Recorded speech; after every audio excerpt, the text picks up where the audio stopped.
Olá, seja muito bem-vindo, muito bem-vinda a mais um episódio do Vozes do Transporte. E hoje Hoje o a assunto gente vai aqui... entrar nos eixos. Hoje a gente vai entrar nos eixos. Finalmente alguém vai colocar a gente no eixo.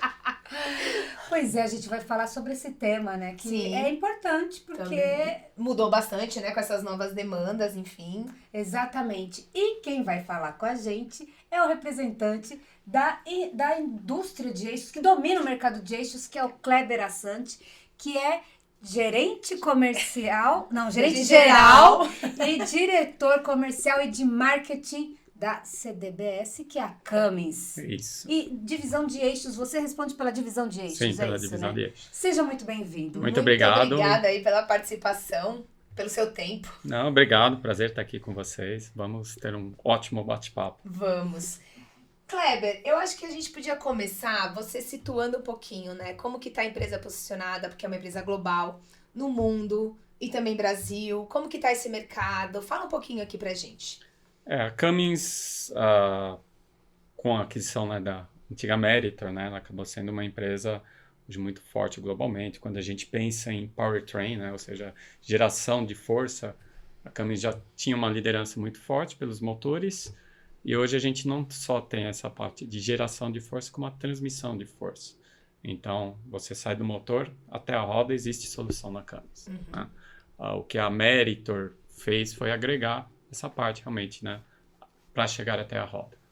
Então, a Meritor no Brasil é focada em eixos, mas no mundo a Meritor era uma empresa que já tinha freios, já tinha cardans. Então, quando a Cummins adquiriu a Meritor, colocou a gente em uma posição muito maior, né? Então, hoje, como Cummins, como você disse, divisão de eixos, né? A gente é a Cummins Drivetrain and Braking Systems, porque a gente tem toda a parte que sai da transmissão, que seria cardan, tem o próprio eixo diferencial, que vai até a roda, e a gente tem os freios também, né? Então, a gente tem toda a solução. Quando junta-se a transmissão, que nos Estados Unidos nós temos uma joint venture que faz transmissão, mais o motor, então qualquer solução que você precise, seja completa ou seja separada, De trem de força. hoje a gente tem como empresa. Tá? Tá. A transmissão é só nos Estados Unidos. Transmissão hoje é uma joint venture nos Estados Unidos. Com quem?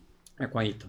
Ah, com a Eaton. Com a Tá. Eaton. E aqui hoje o Brasil está posicionado como para vocês em relação a eixos? É um dos principais mercados para vocês? Hoje, o Brasil, se você olha hoje o perfil da maioria das empresas, você tem, né, principalmente em veículos comerciais, as empresas maiores, tem uma concentração normalmente ou Estados Unidos ou Europa, depende de onde é a matriz da empresa, né? Então, se é uma empresa de matriz europeia, ela já nasceu muito forte na Europa. Se é matriz americana, é muito forte nos Estados Unidos. E a gente acaba tendo uma participação, dependendo do ano, dentro do grupo, na parte de eixos, a gente sempre teve uma participação de 6% a 10% na venda global. Né? Então, anos muito bons e de crise lá fora, a gente chega a 10%, 11%, 12%. Mas, assim, eu diria que, na média, a gente fica entre 6% e 7% da participação de vendas de eixos no mundo. Dentro da Cummins Eixos hoje. Entendi. Bacana. 2024 foi um ano interessante para a indústria, né? Porque a gente teve 2 grandes feiras e essas feiras, principalmente o IAA, que foi em setembro, né? Ali a gente vê algumas tendências. Então eu queria saber um pouco sobre o que você vê como tendências em eixos, né? Porque a gente às vezes fala, tendência é eletrificação, a gente fala muito de motor, né? Às vezes a gente fala muito de design, mas eixo é o que está sustentando tudo isso, né? Então eu queria que você falasse o que vem por aí em tendências em termos de tecnologia e até de uso de materiais, se é possível dizer. O desafio do eixo é que o eixo ele tem 100 anos e ele, basicamente, ele é o mesmo.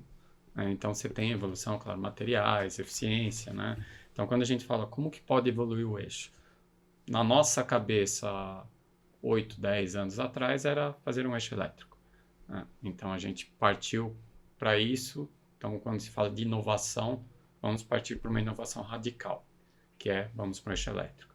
E foi isso que a gente acabou apresentando na Fenatran, apresentamos também na IAA, na Alemanha. Então, é uma coisa que estava no nosso radar. O que aconteceu? Com essa tecnologia de eletrificação estando um pouco mais demorada, com um pouco de atraso, o pessoal tirando um pouco o pé nos desenvolvimentos, a gente falou, bom, o que a gente pode fazer? Então, a gente hoje tem 2 exemplos que a gente colocou, inclusive, já na Fenatran, que é o 18X HD, que ele está aumentando eficiência por carregar mais carga, né? E a gente tem um eixo que a gente chama de HE, que é High Efficiency, né? Então, a gente está trabalhando em eficiência. E por onde passa daí? Passa por materiais, passa por design, passa por redução de peso. Então, por mais que a gente ainda esteja trabalhando com materiais convencionais, sejam fundidos, forjados, estampados, a gente tem hoje mais tecnologia e, de repente, com menos peso, você consegue estruturalmente, né, ter a capacidade de carga ou de peso vertical carga vertical que a gente necessita no eixo. Fora isso, o que a gente vê também é uma busca de materiais alternativos que não sejam ótimos. Acho que é até um pouquinho da história do eixo elétrico. Todo mundo fala, eu quero o melhor. Mas, de repente, a gente está olhando, no meio do caminho não vai precisar do melhor. Eu vou precisar dos 60%, dos 70% do melhor, né? Talvez isso que esteja um pouquinho na cabeça da indústria. E isso é o quê? De repente, pegar um material, como eu estava explicando para vocês, não ir para uma fibra de carbono, ir para uma fibra XYZ, ou um material à base de nióbio, ou de grafeno, e trabalhar em cima disso para falar, tá bom, não vou ter a mesma característica, porém o meu custo para fazer esse material ele é muito mais baixo e é muito mais próximo do custo do material atual. Então, vamos pegar o exemplo. O engenheiro hoje, sempre que ele vem na cabeça desenvolver alguma coisa, é aço. Né? Então, vou desenvolver em aço. Então, por que eu não posso ter um material que não é tão caro, por exemplo, como o magnésio, né?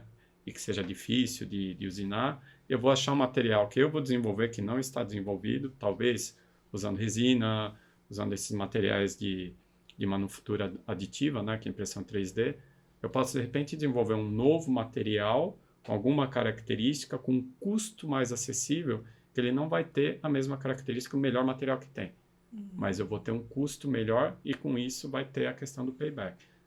Quando a gente fala de peso, um caminhão é muito importante. Então, se eu consigo desenvolver um material que vai reduzir o peso, seja do eixo, seja do motor, seja da suspensão, ou seja da parte de estrutural, e esse payback faz sentido, eu vou para esse novo material. Então, talvez eu acho que o mindset que está mudando da indústria, e a gente está, né, nessa indústria, né, como seja em motor, seja em eixo, seja em qualquer outro componente, é você olhar, talvez não mais para o ótimo, que volta no que eu falei da eletrificação. Eletrificação, de repente, é o ótimo, que a gente já tentou várias vezes ao longo da nossa história. Né? Mas, de repente, você tem algum caminho intermediário. Então, hoje, quando você fala o que fazer no eixo, é continuar trabalhando nesse intermediário. Pegar, na verdade, os produtos que já existem, que já estão aí no desenvolvimento e tornar eles, trabalhar dentro deles, otimizar o material mais leve. De material. Exato. Material ou design. Para deixar ele com preço acessível, mas também de acordo com redução de emissão, redução de... Quem diria, né? Trabalhar no design de um eixo. Olha só. Design, o coração do eixo é a engrenagem, né? Então, a gente, a vida inteira trabalhou na engrenagem. Então, assim, alguns exemplos, né? Indo um pouquinho mais tecnicamente. Quando você pega uma engrenagem, imagina antigamente que você tinha uma máquina que era manual. Dependia do operador, você fazia determinada usinagem que era manual. A máquina, ela não tinha uma precisão tão grande, então ela vibrava muito. Ela vibra muito e não te dá precisão. Daí o que acontece? Você consegue desenvolver uma máquina que vibra menos, vai dar mais precisão. Então, essa máquina vai fazer peças melhores. E daí você entra com a parte de computação, né, que foi lá atrás, nos anos 90. Essa parte também vai te ajudar a fazer processos melhores. Você vai melhorando, aí você melhora o material. Então, como você vai buscando eficiência também nos processos de manufatura. É uma máquina que faz peça melhor também para a própria máquina. Então, ela vai ser mais estável. Então, você vai ter materiais. Toda essa evolução, são anos e anos, no nosso caso, são quase 70 anos fazendo eixo. Se for pegar na história, são mais 100 anos fazendo eixo. Certo. Então, assim, imagina o que começou lá uma manufatura e terminou o que está hoje. Daí você tem processos, você fazia a usinagem de um tipo, agora você pode retificar. Cada etapa dessa, você está dando um pouquinho mais de melhoria. Então, o processo Que já também faz uma grande diferença. O processo contribui. Então, nós temos hoje eixo que alia-se a melhores materiais, processos produtivos melhores, e projetos cada vez mais, que a gente comentou com inteligência artificial, você vai ter ganho. Então, não tem como a gente abandonar esse meio do caminho, que é onde nós somos muito fortes. Para partir lá logo. Para partir e falar, bom, de repente, o mercado vai virar para eletrificação. Aí o mercado já chegou à conclusão que não é isso. Vai virar, pode virar, quando virar, vai virar em nicho, vai virar o mercado inteiro, principalmente em caminhões. Sim. Né? O que a gente Então, conversou todas agora as dificuldades ali, né? Caminhão Desafios, né, na verdade. Se a gente está tendo desafio com automóvel, imagina com caminhão e imagina Brasil, né? Você falou em inteligência artificial. Hoje vocês já fazem uso dela? Em que momento? Em que momento? Hoje, como corporação, a gente já tem algumas aplicações. No Brasil, eu diria que, como sempre, a gente acaba tendo um delay, né, para aplicar. Às vezes a questão, e às vezes não, principalmente a questão da inteligência artificial, nessa aplicação que a gente tem a estrutura de rede e máquinas. Então, não adianta eu ter rede e não ter máquinas adaptadas, não adianta ter máquina e não ter rede. Então, onde a gente tem aplicado na parte de manufatura. Então, quando você consegue conectar as máquinas e a manufatura consegue estar conectada a uma inteligência artificial, e essa inteligência artificial vai te ajudar a melhorar a eficiência, vai estar verificando 100% do tempo que está acontecendo, melhoria de parâmetros. A gente está trabalhando globalmente também com a questão de segurança. Então, o que eu posso fazer para a máquina ser mais segura, o processo ser mais seguro? Então, assim, você consegue em várias frentes, né? Então, a parte de inteligência artificial para a segurança, né, de pessoas é sensacional. Porque daí você vai mexer com dados, você vai ter sugestões, né? Então, por exemplo, a maioria das empresas tem muito problema com as mãos, né? Principalmente na manufatura, né? Então, como que você pode fazer? Você pode gerar uma sugestão que fala, bom, 80% dos seus acidentes são feitos dessa maneira, você eliminando determinado tipo de ferramenta ou determinado tipo de processo. Ou pode também mudar o desenho. Pô, mas esse desenho está errado, o cara tem que bater com o martelo ali. Então, a gente tem várias aplicações, né? Então, o que eu digo é que, diferentemente de serviços, né, que você vai trabalhar basicamente demanda, cliente, onde que eu vou, se posso fazer isso, não posso.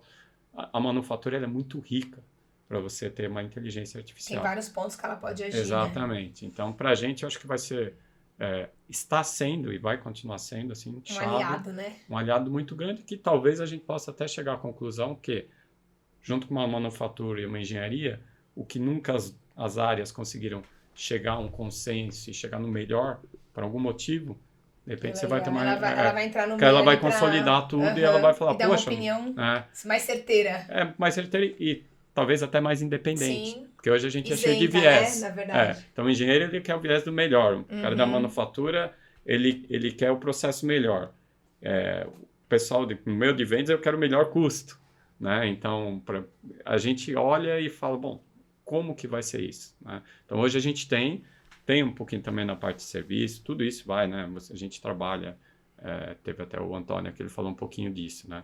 Mas para mim, para a indústria, o grande diferencial vai ser realmente na manufatura. Vai ser a manufatura digital, né? Como eles chamam agora. Mais inteligente, assim, a manufatura. Mais eficiente, mais certeira, eu acho, isso. assim, né? E agora, a gente estava falando sobre as feiras, né? Realmente, em 2024 foram duas, né? E a Fenatran.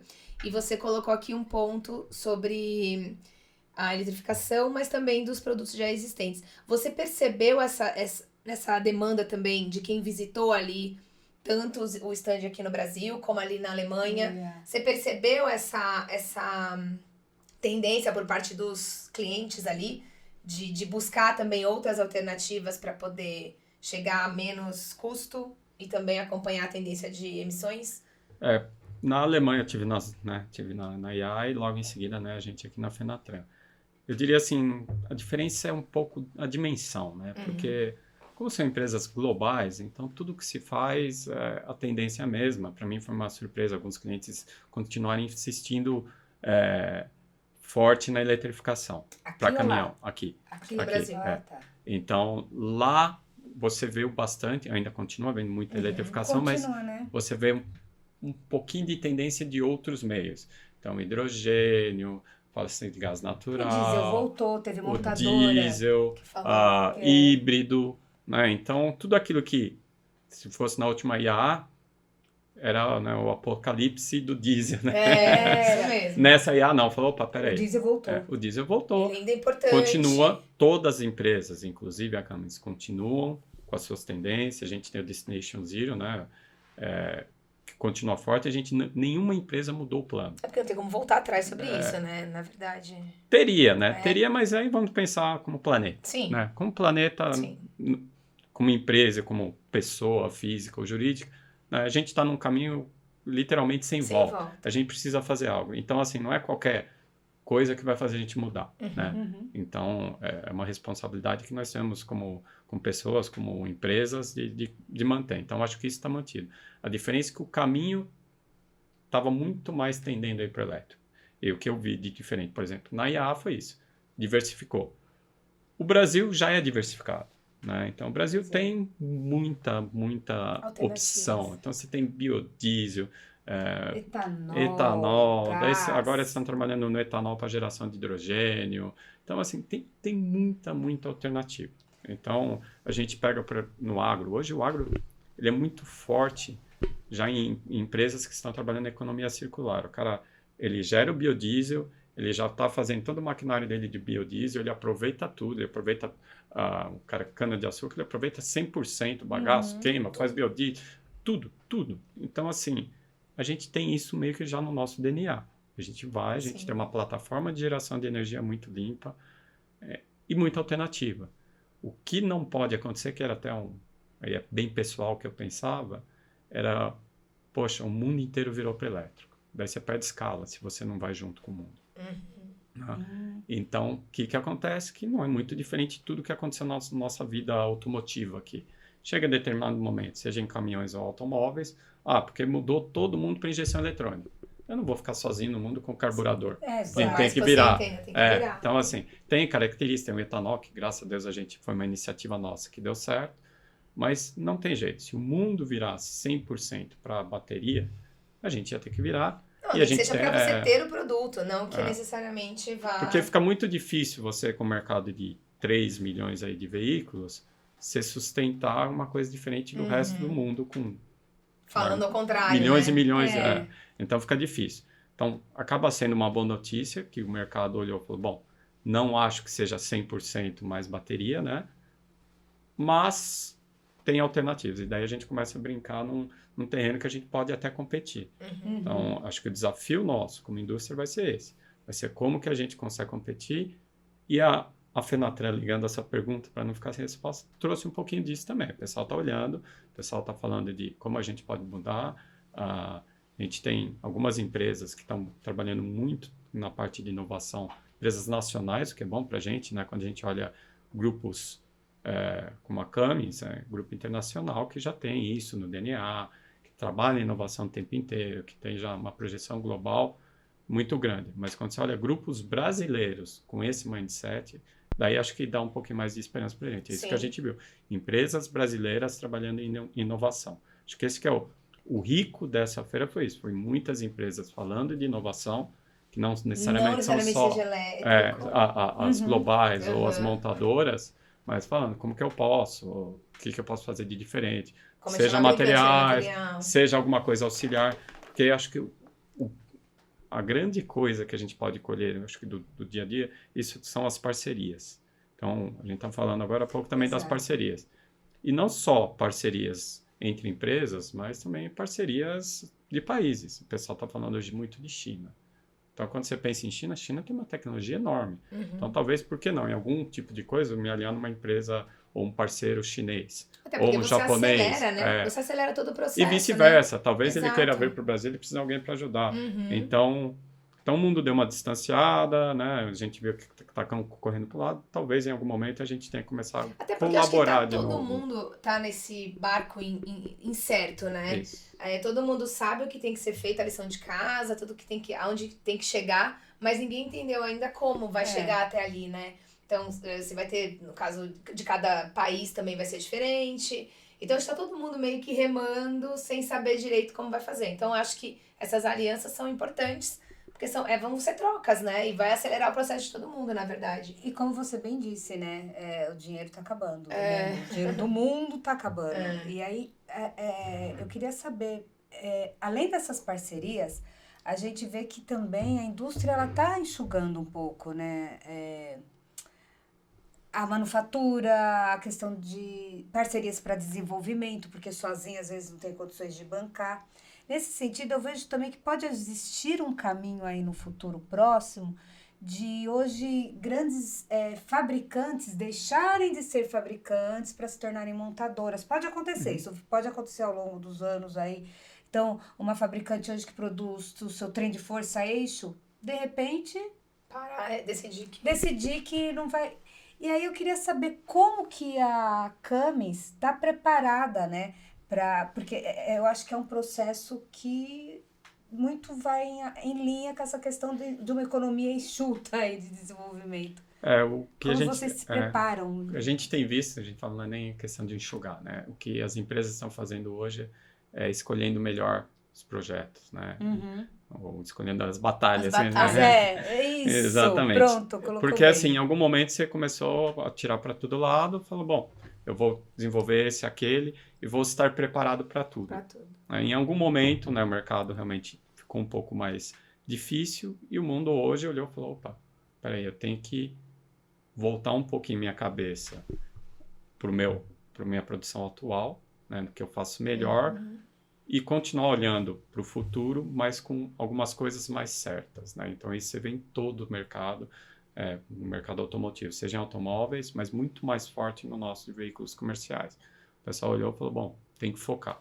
Então, o que eu tenho que focar não é só na parte financeira, mas como recurso. Em determinado momento, a gente fala, vamos ter recursos para tudo, tem pessoa para fazer tudo, tem dinheiro para fazer tudo. Não tem mais. O mercado deu uma olhada e falou, bom, não dá.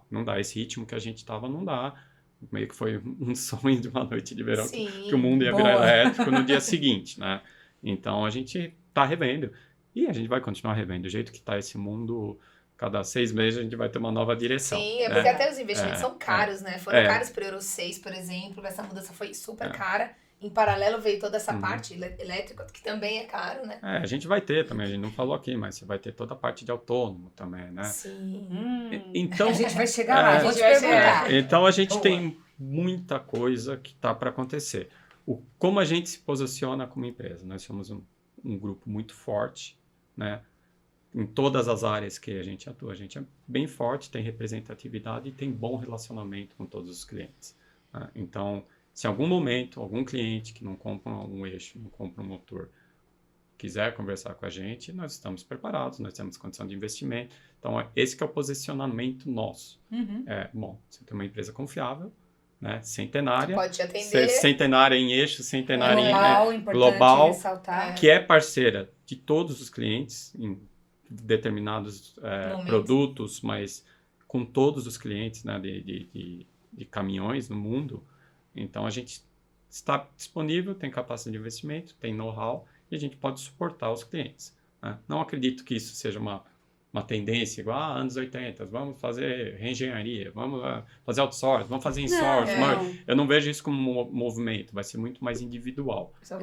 Cada montadora vai saber o seu momento e assim, supondo que alguma montadora tem alguma, vou falar especificamente de eixo, a mesma montadora fala, hoje eu faço 100% do eixo, eu preciso que alguém faça para mim. Um processo de desenvolvimento de 100% do portfólio de eixos é longo, muito longo. Então, qualquer montadora que comece um processo desse hoje vai demorar 4, 5, 8 anos. Não é uma virada de chave. Olha, hoje eu faço meu eixo, mês que vem eu quero que você faça. Por incrível que pareça, assim, são processos muito longos, né? Então, eu não vejo, opinião minha, isso acontecendo tão rápido. E vai depender muito da adoção da próxima tecnologia. Então, se alguma montadora fala, bom, realmente, isso daqui eu vou tirar do meu portfólio. Uma montadora de automóvel um dia falou, eu não vou fazer, a partir de tal data, eu não vou fazer mais a combustão, vou fazer 100% elétrico. E daí ela fala... Voltou atrás. Voltou atrás. Mas supondo que aconteça isso, ela vai falar, bom, eu não vou fazer 100% dos meus caminhões com uma tecnologia nova que possa surgir, E para fazer isso eu preciso Todo o desenvolvimento preciso ali. investir muito dinheiro. Sim, aí pega E eu uma vou empresa que já deixar tem- de investir na parte que eu acho que vai Sim. ficar mais na parte convencional. E daí ela pode, e a Cummins tem toda a condição de Chamar a fazer. Camis e falar, olha, Fala, eu essa quero nova que- tecnologia desenvolve aí pra mim. Então hoje a gente está bastante preparado. E eu acho que a gente não só está preparado, como nós somos os melhores preparados para esse tipo de coisa. Mas aí são decisões da montadora, né? Sim, Que a gente sim. não tem como influenciar. Sim. Você falou sobre automação autônomo, né? Uhum. Vocês já estudam, fazem, trabalham alguma coisa? Porque eu sei que para o Brasil... Essa realidade é um pouquinho... mas já se fala, a gente já Sim. tem até alguns produtos, Uhum. no sentido ainda como estudos. Mas eu queria saber se vocês têm, como Camis, não necessariamente aqui no Brasil, mas Assim, diretamente, como a gente não produz veículo, né? A gente pode contribuir com eixo, alguma com coisa sistemas, assim, né? com Que vão sistemas. contribuir Então, para esse processo. mas hoje eu diria que existe uma área dentro da Cummins, né, que é nessa parte de electronics, né, que eu não tenho a noção de como que tá, né? Então a gente tem conversas com clientes diversos para entender como pode fazer, porque de alguma maneira qual que é o nosso papel nisso? É de interface. Então quando você fala veículo autônomo, você vai passar por uma aceleração e freio Sim. que vai depender do motor, que vai depender de um eixo. Então você vai ter que colocar algum tipo de eletrônica. Que eles se conversam. No eixo, o que mais teria, como o nosso eixo completo ele tem o freio, uma participação muito maior do freio.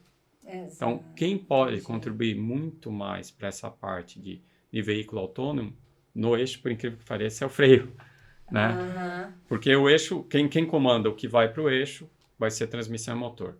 Você vai ter uma eletrônica fazendo. Qual outra parte disso daí é o freio? Né? Então, quando a gente olha em oportunidades de veículos autônomos para os nossos produtos, é mais para o freio. Pro freio. Porque o freio é que vai ter que ter uma eletrônica, vai ter E já sensores. faz tudo, Vários sensores, componentes para desenvolvimento. poder... Já existe um trabalho global muito forte nisso, né? Não só dentro da Cummins, mas todo mundo que já Toda tem, indústria toda a indústria que está dentro trabalhando desse com negócio. freio, seja de automóveis ou de caminhões. Né? A diferença é que você, quando você vai partir para uma tecnologia dessa, você dificulta um pouquinho a questão dos caminhões, porque caminhão você tem o eixo, né, o freio a tambor ainda, aqui no Brasil é muito forte, né? Então você precisaria realmente já ter um freio a disco, um ABS, uma série de coisas. Aqui. Que E Mas nem você vai cabe, de acho que acordo... muito. então, mas vai de acordo com isso. Você tem que ter...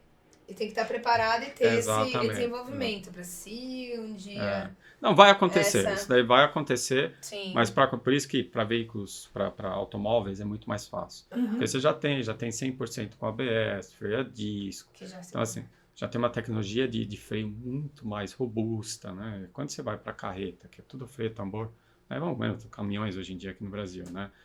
Então, aquilo lá ainda é bastante eficiente para as estradas que a gente roda, com muita sujeira, terrenos fora de estrada, né? Terra, aí não tem eficiência de freio a disco. Então, o mercado brasileiro não adotou muito além do custo, né? Então, para a gente chegar num ponto de ter carretas, para ter o próprio caminhão, trem de força com tudo, freio a disco, uma tecnologia ABS, Não, tudo tipo, conectado. Imagina Tem o que freio começar a em disco outro na momento. Transamazônica. Então, assim, se a gente for para ver Ainda tudo volta. isso, tem. Então, o Brasil vai...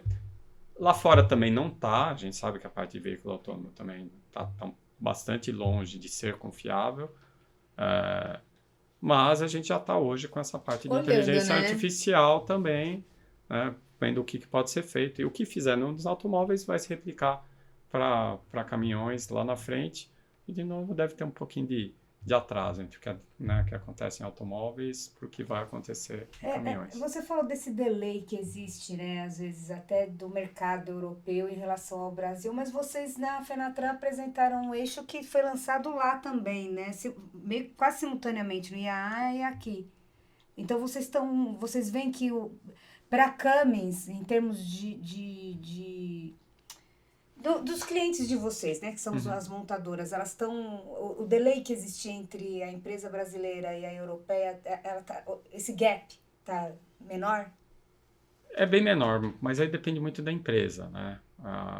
A Cummins, ela tem processos globais, produtos globais, seja em motores como em eixos.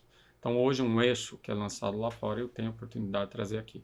Qual a diferenciação é custo e volume, né? Porque, às vezes, nem sempre o cliente no Brasil está disposto a pagar. A gente estava conversando de materiais, né?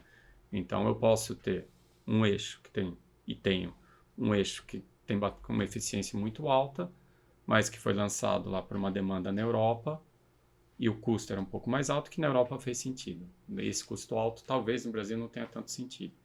Mas por que não? Porque, de repente, por questões de combustível brasileiro, qualidade de combustível, eu não vou alcançar a mesma eficiência que eu tenho lá fora. Tá. E daí a montadora vai olhar e vai falar, tá bom, mas não vou alcançar essa eficiência aqui. Para que eu vou pagar mais caro num eixo mais tecnológico, com maior eficiência? É um exemplo que tem. Então, a gente tem alguns gaps, talvez em infraestrutura, que a gente fala de tropicalizar o eixo, né? O eixo. Então, a gente faz isso. Às vezes a gente tem que tropicalizar, às vezes a gente tem que manter a solução atual, porque o ganho que você tem lá fora é diferente. Uma aplicação, de novo, comparando com a Europa e Estados Unidos. Você tem estradas, né, muito melhores. Tá? Então, você tem uma eficiência, não tem muita, né, talvez menos trânsito, né? Então, quando você coloca tudo isso, a topografia, né, você pega o caminhão que vai lá para Belo Horizonte, coitado, né? Caminhão não sofre no tempo inteiro, né? Então, são diferenças muito grandes que a gente tem, passa por educação do motorista, passa por uma série de coisas, né? Hoje o seu cliente, ele busca o que exatamente? Quando ele procura por vocês, assim? Qual é o perfil hoje do cliente brasileiro, vai? Não. Acho que essa robustez é produto parrudo. A gente, nesse ponto, a gente é bastante tranquilo. Resolvido. Bastante resolvido, porque realmente, não, nosso produto ele tem uma robustez, uma qualidade, uma confiabilidade. É difícil, né?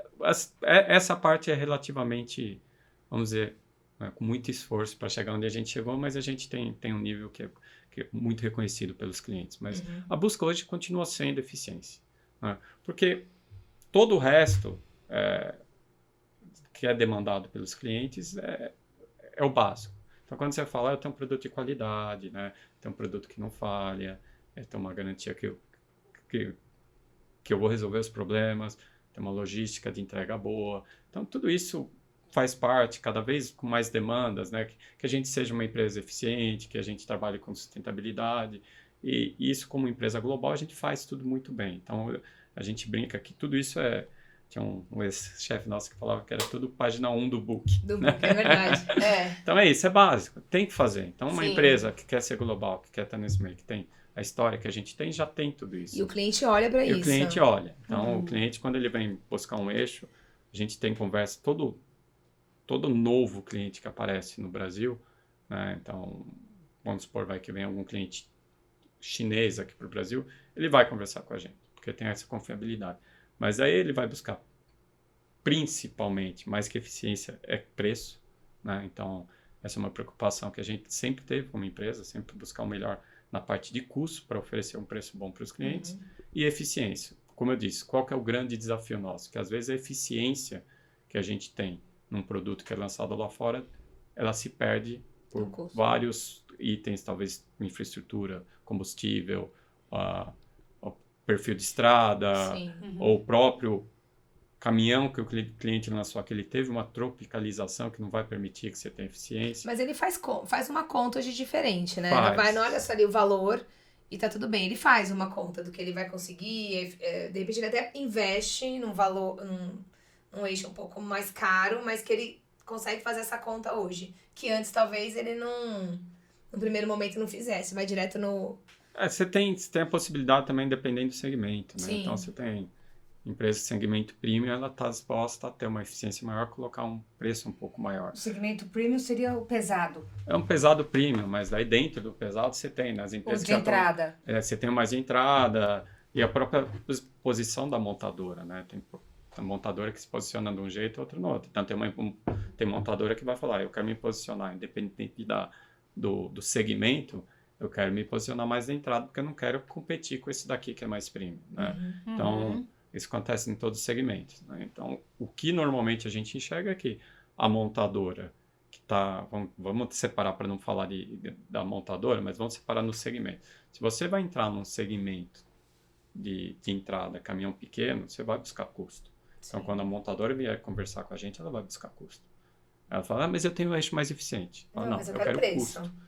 Tem que ter eficiência, isso é básico, Isso de novo. básico. A eficiência que tem, a confiabilidade de um eixo, ela É mandatório. básica. É mandatório. Então, assim, não é que ele vai pedir para mim, eu já sei que eu tenho que atender o que ele precisa. Sim. Mas em cima disso, ele vai falar, agora eu quero custo. Eu posso ofertar, falando, mas eu tenho um eixo um pouquinho mais caro com uma eficiência melhor. Eu falo, não.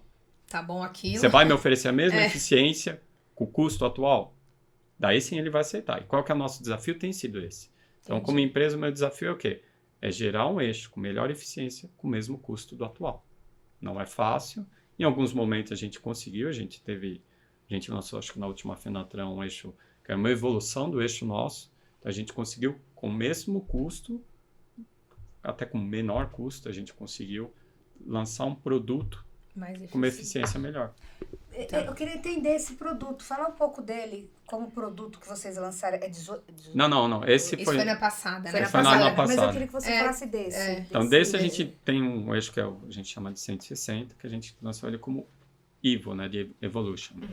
E foi um trabalho feito em cima do eixo para você diminuir peso, para você aumentar a eficiência.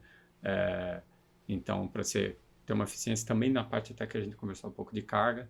Né? Então, a gente trabalhou muito. Então, foi praticamente uma reengenharia em cima do eixo atual. E Isso não para, né? Independentemente de tecnologias de eletrificação, se vai para o gás, se vai para isso, o seu cliente sempre quer redução de peso, né?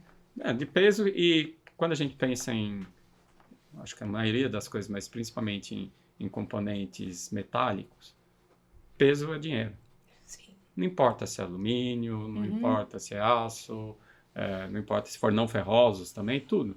Então, hoje o custo ele é diretamente ligado a peso. Então, se eu consigo gerar atender a mesma demanda com um produto mais leve, com os mesmos materiais, claro, eu já estou gerando uma economia. Sim. Então, quando a gente fez essa reengenharia nesse produto, que a gente conseguiu diminuir, não lembro exatamente, mas vamos lá, diminuímos 5 quilos num eixo de 100, você fala, opa, 5% de redução. Exato. Sim, que ele ganha lá na frente. Que não necessariamente é 5% de redução de custo, porque você tem Sim. diferentes materiais, mas de alguma maneira você está reduzindo o custo. Sim. Né? Então, o desafio, a gente fala dentro, né, o power dense, né? Como que você pode, com a mesma densidade, né, ou com menos densidade de material, gerar a mesma eficiência do eixo. Né? Então, pode ser em ganho, de repente eu vou ter um material com o mesmo peso, mais barato, pode ser com peso menor, que atenda a especificação, que consiga gerar o mesmo resultado, ou simplesmente eu só reduzir o custo, o peso. Ele vai ter exatamente o mesmo, reengenhei esse eixo e ele vai ficar mais barato simplesmente porque ele pesa menos. Né? Então, o desafio quando a montadora é um pouco diferente de uma Europa, que está disposta a pagar um automóvel, por exemplo, eles estão dispostos a pagar um alumínio ao invés de um aço para ter redução, né? A gente, no Brasil, não. Nossa redução é visando muito, muito, muito, muito custo. Né? Então, a gente tem esse DNA e a montadora... a mesma eficiência, até aumentando um pouco. Até porque hoje, né, os produtos já são muito eficientes, né? Qualquer 1% a mais é muita coisa, né? Você pensa num caminhão que quer 1% a menos de muito. combustível na vida de um Sim. caminhão. Que já está com uma economia, com todas as evoluções. Isso é até uma curiosidade mesmo, né? Porque aqui no Brasil a gente tem a questão de infraestrutura diferente de Europa e até Estados Unidos. E além disso tem a questão de legislação. Onde você vê rodotrem? Não existe nos Estados Unidos. Não existe. Então eu queria saber se isso também, o eixo daqui acaba sendo um pouco diferente, porque não precisa de tanta parrudez, robustez. Para um caminhão nos Estados Unidos é aquele 2 eixos, né? Seria o equivalente a um 3 eixos aqui, mais ou menos? Um 2 eixos, sei lá eu. É um baú. não sei lá. E na Europa, o máximo que eles... Alguns países agora estão começando a testar o bitrem, enfim, e lá a rodovia é outra história. Então, eu queria saber se isso também muda, se, né, em termos de robustez aqui, vocês têm que fazer algo que é diferente do resto do mundo. Sim. O resto do mundo... É quase um laboratório, né? Eu diria que realmente nosso eixo, acho que a gente compararia com a Índia, né? O que necessita, só que a nossa qualidade é muito, muito superior, porque a gente está nesse mercado há muito tempo. Quando a gente faz o desenvolvimento, qual que é a diferenciação do eixo? Né? Você pode colocar mais robustez, ou às vezes para o mesmo eixo que eu tenho uma aplicação lá fora de 80 toneladas, por exemplo, quando você vai especificar todas as condições de rodagem aqui no Brasil, você especifica ele com 70 toneladas. Por que isso? A questão toda vai ser a vida útil do eixo. Vida útil é importante. Então, assim, você vai ver que nessas condições de rodagem do Brasil, aquele eixo que lá nos Estados Unidos vai durar 1 milhão de quilômetros, Aqui no Brasil ele cai exponencialmente. 500 mil. Então, assim, você vai ver que, às vezes, assim, dependendo, o mesmo eixo ele vai cair para 150 mil. Talvez até por isso que, né, lá fora eles investam num eixo um pouco mais caro, porque sabe que a durabilidade depende da aplicação, maior, né? Então, pra gente é muito difícil você pegar um caminhão, por exemplo, que é 100% estradeiro, né? Que eles chamam lá de line haul, né? É 100% estradeiro. Esse caminhão também. Porque se ele for para uma severidade de uma estrada de terra, ou subida absurda, ou terreno ruim, qualquer coisa que você imagine, 4, 5% do tempo, você não vai gerar uma perda de vida de um eixo. Agora, se esse cara vai e usa 20, 30% do tempo, você vai ver como a vida do eixo cai. Já cai muito. Então, assim, então, basicamente, quando a gente analisa o eixo ou a demanda do cliente, o mais importante para a gente é o mapa da aplicação dele, onde ele vai ser usado. Então, o que acaba acontecendo é que poucas vezes a gente precisa mexer na robustez do eixo, porque às vezes não vale a pena. Vale a pena você ir para uma categoria maior de eixo, que é mais robusto, do que você modificar um eixo. Daí sim, então um eixo que eu falei, que eu chego até 80 toneladas, aqui eu chego a 70. Daí eu falo, para usar de 80. De 80 se hoje eu uso o meu eixo lá que aguenta 90. Entendeu? Junte-se a isso. Junte-se a isso... potência de motor, uma série de coisas, né? Tô tentando fazer bem simples, né? Sim. Mas é isso que acontece, a gente limita muito. O que aconteceu agora, que foi um dos eixos que a gente lançou na Fenatran, 18X HD.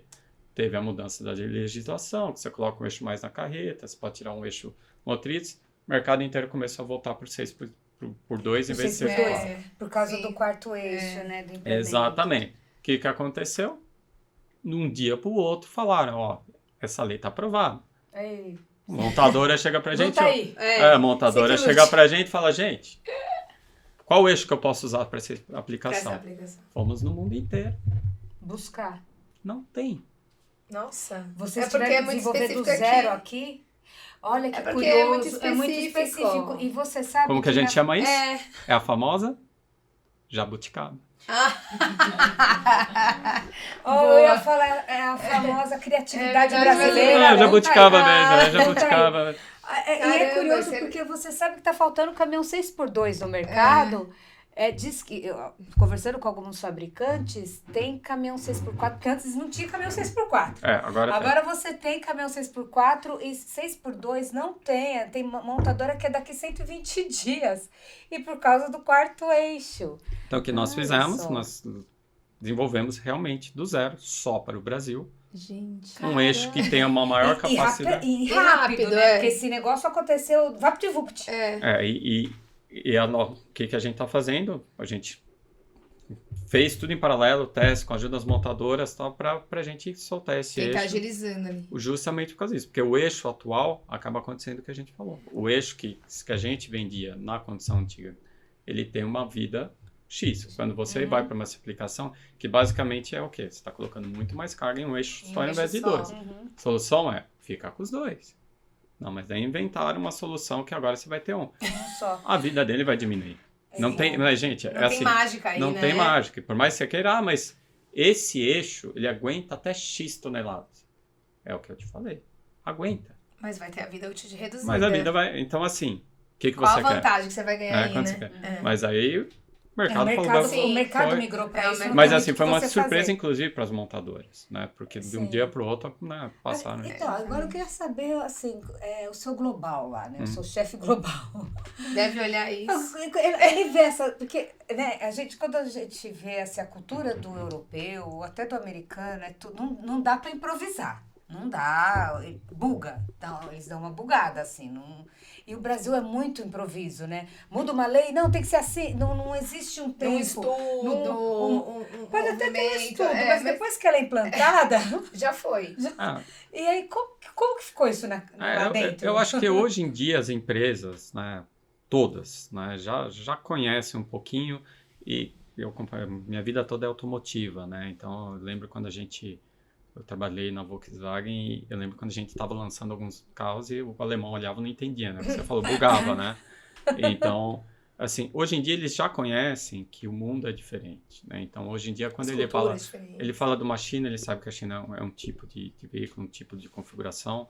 A Índia é outro, o Brasil é outro, né? Então, hoje o Brasil, pela história, a gente tem um tempo muito maior já de automotivo no Brasil. A gente é muito maduro no mercado automotivo. Sim. E as corporações já sabem disso. Então, hoje é menos difícil. Fica mais fácil incorporar. Que eu falei menos difícil, foi proposital.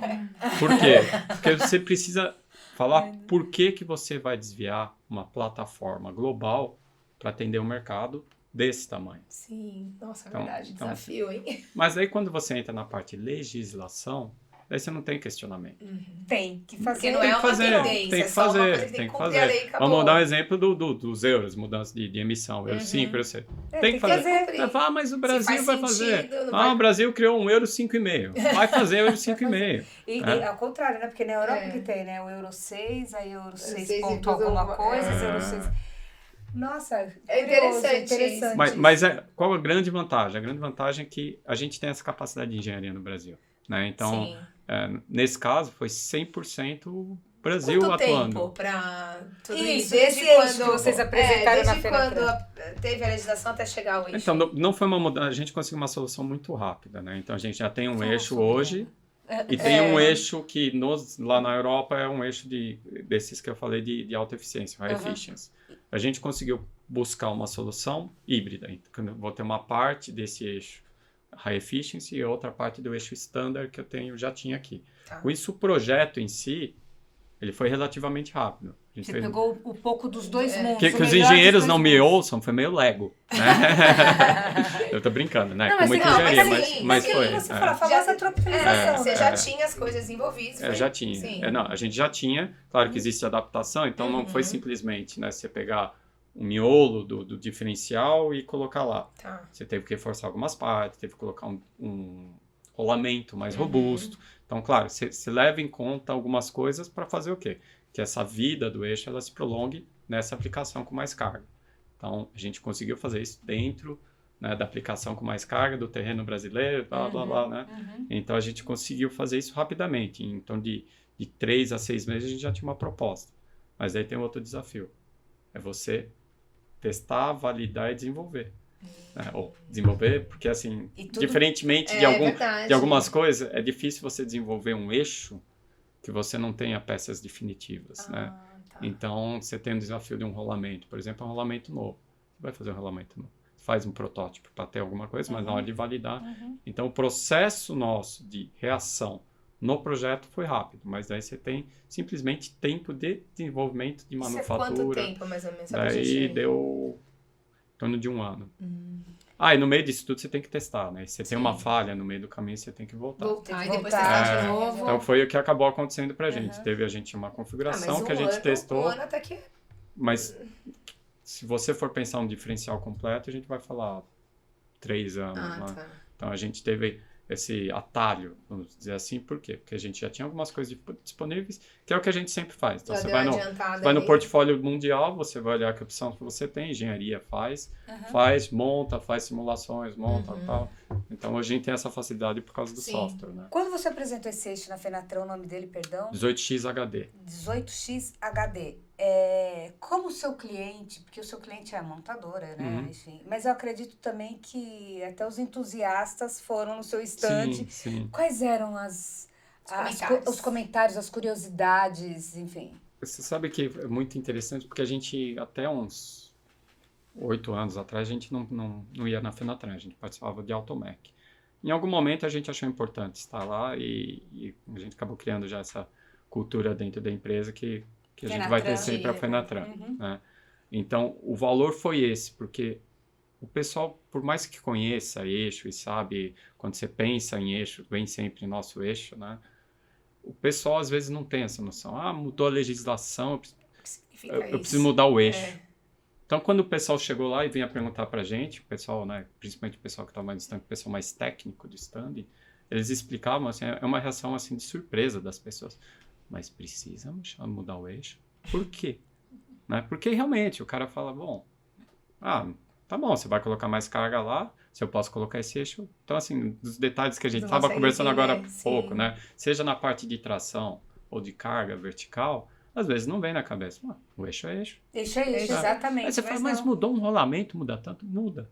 Você vê, às vezes a gente tem determinadas aplicações que só você mudar o tratamento térmico de um rolamento, já muda. Você muda completamente. Por quê? Porque o rolamento acaba sendo fusível da aplicação. Então a gente, sabe, você tem várias alternativas que o pessoal não conhece.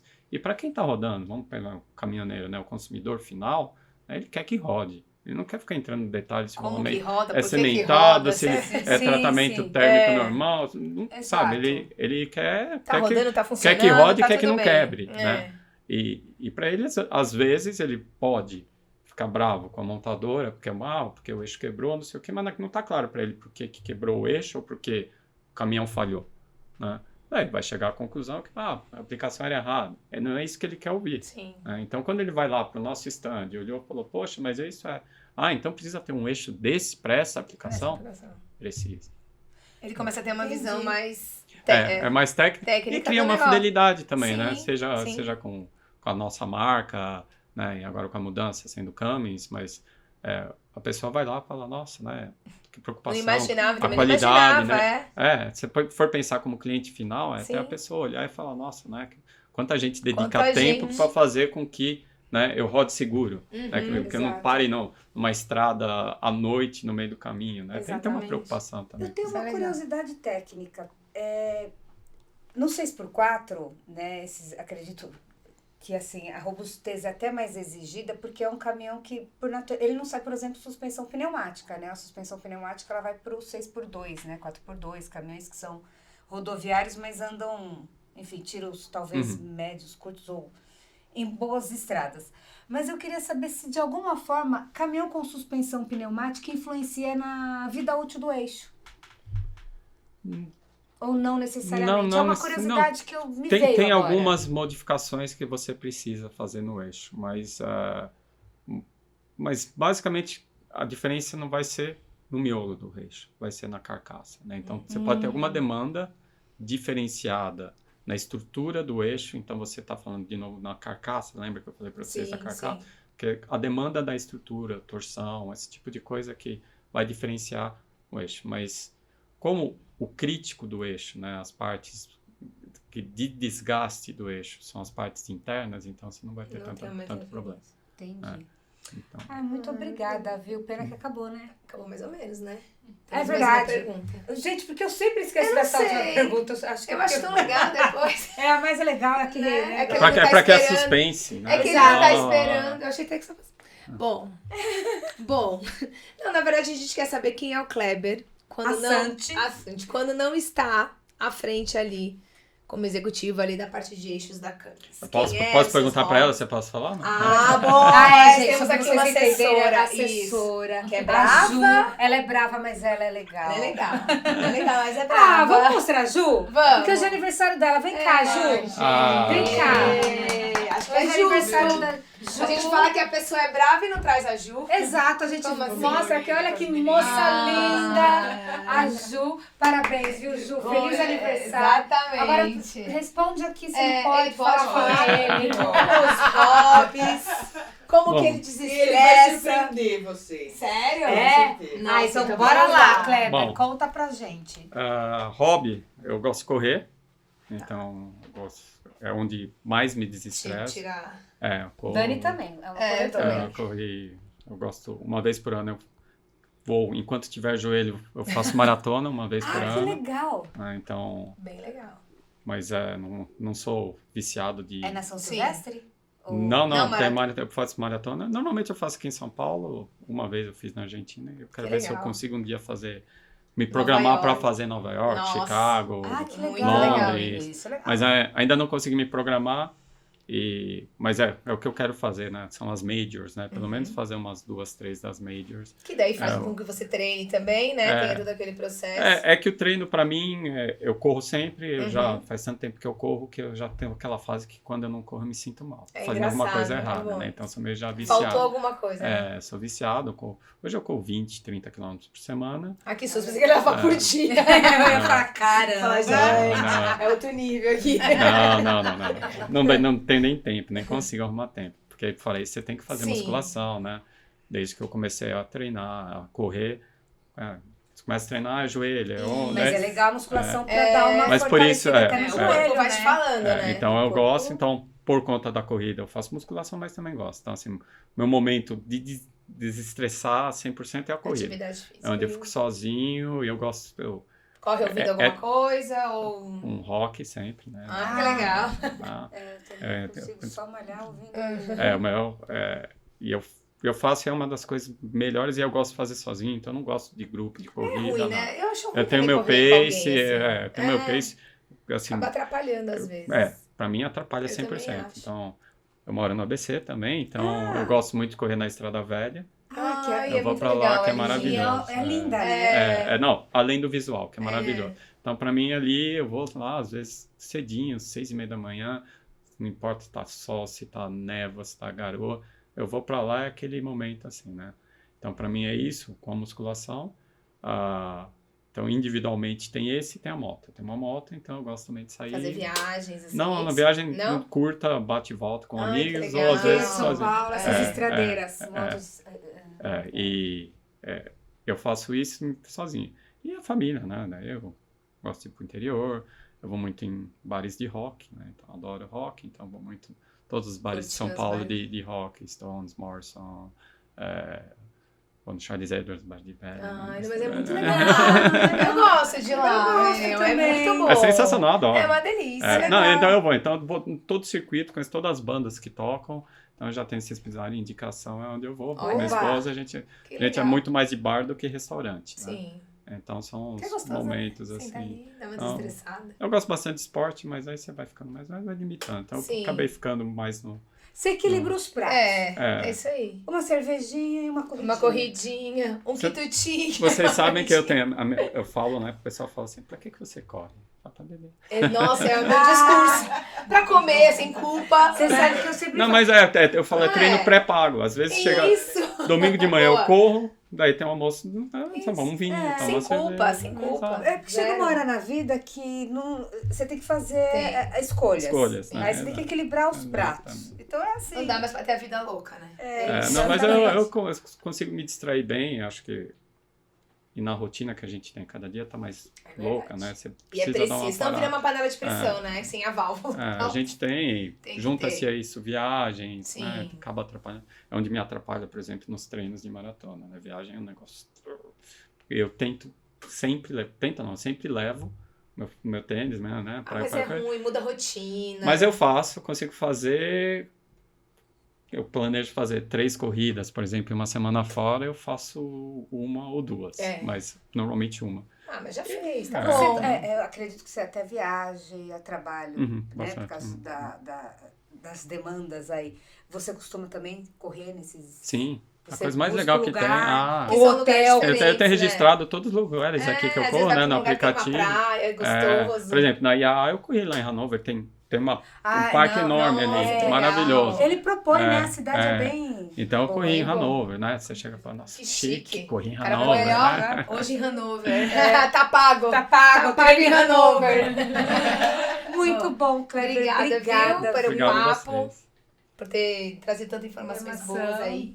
Obrigado, agradeço o convite de novo e contem, assim, se precisar mais vezes, eu volto com o maior E prazer. pode Também voltar, gostei Aí muito pode do papo. voltar. Pode Isso aí. voltar, porque aqui a casa tá A casa aberta. aberta. E para você que nos segue e nos acompanha, fiquem ligados, porque sempre tem Todo um dia, novo, toda semana, toda né? semana, Quarta-feira, às 19h30, aqui um no bate-papo Vozes. novo no Vozes. Tchau, tchau. Tchau, tchau.